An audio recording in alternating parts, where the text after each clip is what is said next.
L'ami de mon copain est beaucoup trop obsédé par lui. Il y a environ 1 an, j'ai rencontré mon copain actuel lors d'une petite fête où je faisais une performance. Ce soir-là, j'ai en fait rencontré son ami en premier. Tous les deux étaient amis avec quelqu'un que je connaissais. Donc, ce n'était pas une rencontre totalement au hasard. Son ami et moi avons tout de suite accroché. On a parlé pendant des heures. Elle était chaleureuse, facile à aborder et semblait gentille et peut-être un peu naïve, mais je l'aimais bien. On est devenus amis très rapidement. Je n'ai rien ressenti de spécial pour mon copain au début. C'était une connexion lente. Je suis AODHD et asexuel, donc les relations amoureuses ne sont pas simples pour moi. J'ai besoin de temps pour faire confiance, pour m'ouvrir et pour savoir si quelqu'un me plaît vraiment. Mais celui, il était différent. Doux, patient, attentionné. Il ne m'a jamais pressé. Avec le temps, quelque chose est né entre nous. Ce n'est pas le genre de personne vers qui je serais allé normalement. Mais maintenant, je sais qu'il est vraiment spécial. Il m'écoute. Il me comprend. Il me fait sentir en sécurité et calme. Je sais que d'autres femmes l'apprécient aussi, il est ce genre de personne, mais je ne ressens même pas de jalousie. Il me donne assez de confiance pour que je n'en ressente pas. Officiellement, nous ne sommes ensemble que depuis 1 semaine et demie, mais nous étions proches depuis plus longtemps. Nous avions un projet musical ensemble, en tant qu'amis, avant de devenir un couple, et on parlait déjà souvent de notre futur. Ce lien est toujours aussi fort. Pour être honnête, je ne me vois pas comme le genre de personne qui finit avec quelqu'un comme lui. J'ai traversé beaucoup de choses. Ma seule relation sérieuse date d'il y a 10 ans. Et elle s'est terminée dans le traumatisme. Elle m'a laissé avec de la peur et des doutes sur moi-même. En plus, je suis asexuel, donc je ne vis pas les choses physiques comme la plupart des gens. Mais il m'a dit que ça lui allait, que juste être avec moi, ça suffisait. Je suis aussi en situation de handicap. J'ai parfois besoin d'aide. Et ça me fait sentir que je ne suis pas une adulte complète, mais il ne m'a jamais fait sentir que j'étais un fardeau. Il me dit que je le rends déjà heureux, même quand j'ai l'impression de ne rien lui apporter.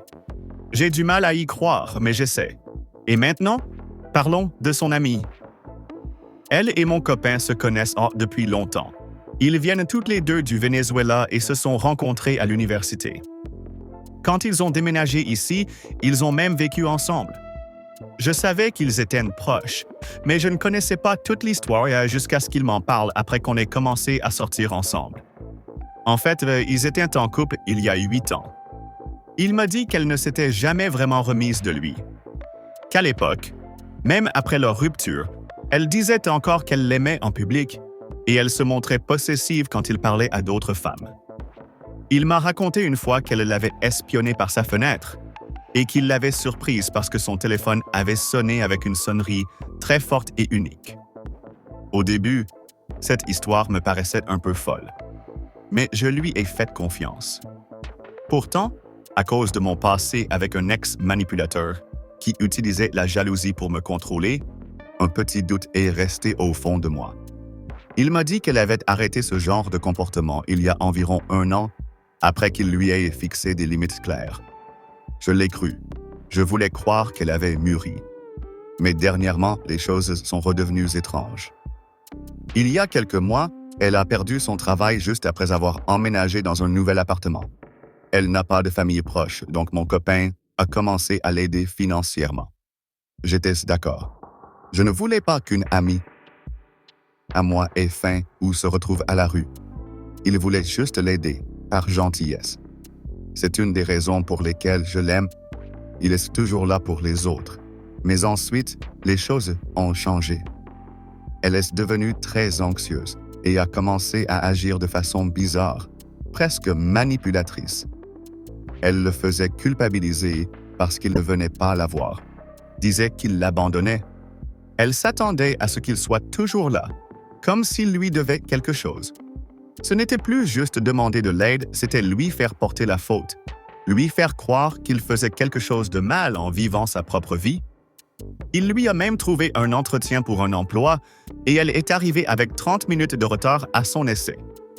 On aurait dit qu'elle sabotait elle-même ses chances. Pourtant, elle a quand même été embauchée. Donc au moins, ça, c'était positif. Quand on a officialisé notre relation, on ne l'a pas annoncé à tout le monde. Je ne l'ai dit à ma meilleure amie qu'il y a quelques jours. Lui, il ne l'a dit qu'à sa mère, sa meilleure amie, une femme, et un autre ami qui s'en doutait déjà. Ce n'était pas un secret, mais on ne voulait pas non plus en faire un grand événement. Puis, un soir, elle l'a découvert. Et elle a vu une de mes stories sur Instagram. J'avais posté quelque chose depuis chez lui. Rien de romantique, juste un moment banal. Mais elle a remarqué et elle lui a envoyé un message en colère. Très en colère. Quand il m'avait parlé de sa jalousie dans le passé, je ne savais pas trop si c'était vrai. Mais sa réaction a rendu les choses très réelles, très vite.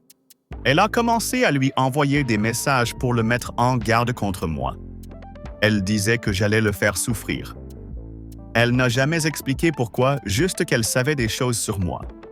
La même personne qui me parlait encore récemment de sa vie et de ses problèmes était maintenant en train de parler de moi dans mon dos. C'était troublant et blessant. On ne voulait pas de drame. On est des adultes. Alors on n'a pas réagi de façon émotionnelle quand elle s'est énervée et l'a bloquée. Mais ensuite, quelque chose d'encore plus inquiétant s'est produit.